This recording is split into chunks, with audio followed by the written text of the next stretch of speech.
What it do, people? This your boy Dame. This is I Got Time Today. And today I got time for Leek, the founder of E.A.T Was clothing line oh, and my more. bad. Want to do that over? My bad.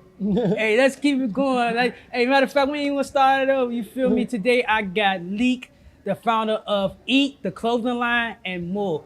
How you doing today, Leek? Walls off, Slim. How you feeling, Dane? Man, chilling. Hey, it's an honor and pleasure to, be sitting here with you right now, man. I'm proud of what you're doing. I'm proud to be a part of it, brother. Hey, bro, like I can say the same here. For sure, I we didn't come a think I long was way. big enough to get you. We came You a feel long me? way. So like, I'm just happy you had time to sit down with me, bro, because I know you just been each and everywhere. You've been building a brand, and it's so much more that we didn't talk about behind the scenes that we about to discuss here and now. Yeah, for So, sure. I mean, let's just get into it. As a founder of E, and let's just go into what E is. When did you come up with E, and when was E founded? So E was founded actually when I was at Virginia State.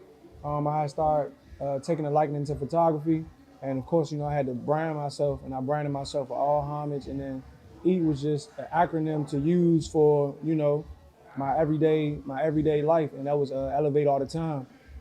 I'm sorry. So Yeah, you EAT good. stands for elevate all Yep. the time. Elevate all the time, yeah. So I just came up with I just wanted to have an acronym, a cool acronym, you know what I'm saying? So EAT was just one of the words, and I came up, with the acronym to make it make sense.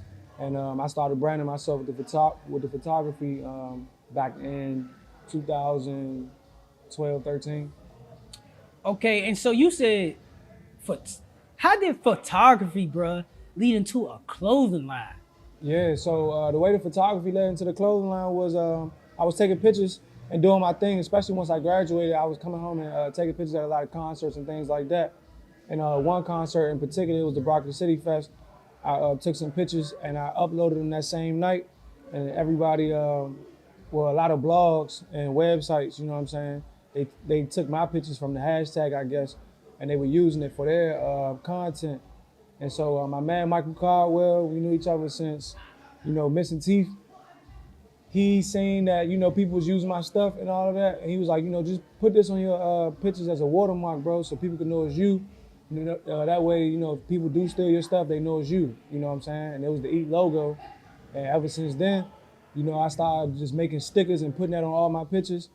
And eventually, I made some T-shirts and it took off from there. Oh wow. So, what year was EAT established? EAT was officially established 2017. 2017. Yeah, so officially it's 7 years old. 7 years old. Yeah. So, me as a fan of EAT, me as a consumer of EAT, I mean, bro, I bought both of your shoes. I bought your that. gear. Thank you, dog. I've been on top of it, bro. Just like, I mean, this besides the point, but just to let my viewing audience know, we actually went to college together. Yeah, for sure. I got pictures on my gram back when you was just on photography. Like, sure. you used to come up to people like, hey, dang, let me take pictures You of remember you. that, right? Yeah. Yeah, it was a tournament. We had a kickback, Uh-huh. and you was just in that joint, Yeah. and we was drinking, and you Anywhere. was taking pictures. On the yard, anywhere, if you had like a fly fit, you know what I'm saying? I'm gonna take pictures of you, I'm gonna edit that joint, send it to you the same day. And I was just telling people, like, just make sure you tag me. You know what I'm saying? And that's how I was kind of building my Instagram page. So from photography to New Balance, Yeah. I mean, I know it's been a lot in between, but what was the stages, I would say, of getting to New Balance? And for the people who don't know, what are some of the things that you've done with New Balance? Right, so the relationship with New Balance came through Shoe City. Shout out to Shoe City. They're not in business anymore, but Shoe City been in the community for probably like over 30 years, you know what I'm saying? I grew up going to Shoe City, shopping at Shoe City. And so I would just say it was just me grinding, you know what I'm saying? Me on my grind, that's what led me from photography to New Balance, bro. Like, I never had dreams or aspirations to that. I never thought I'd make a shoe, you know what I'm saying? If you'd asked me 10 years ago, you know what I'm saying? You ever think you're gonna make a shoe? I'd be like, I don't know. Like, I never thought I'd have a clothing line, you know what I'm saying? So I would say I was just working hard, and I got noticed by Shoe City, and then Shoe City made that connection with New Balance. And then New Balance was like, why not? And I was like one of the first people to get a shoe with New Balance. It kind of like almost like the guinea pig of the whole experiment. of what New Balance is doing now as far as like a lifestyle brand and expanding. Because I made my first shoe in 2000, beginning of 2018, and then I did one in 2018 again, and I did one in 2019. So I did 3 total. So I've heard another question come up is, you know how NBA players, they get their own shoe, right? Yeah, But in the beginning, a lot of times the companies like Nike and other Adidas will create this shoe and they put their name on the shoe. right. A lot of people want to know, how much artistic vision did you actually participate in creating the first E.A.T shoe and the second E.A.T shoe? So it was very limited.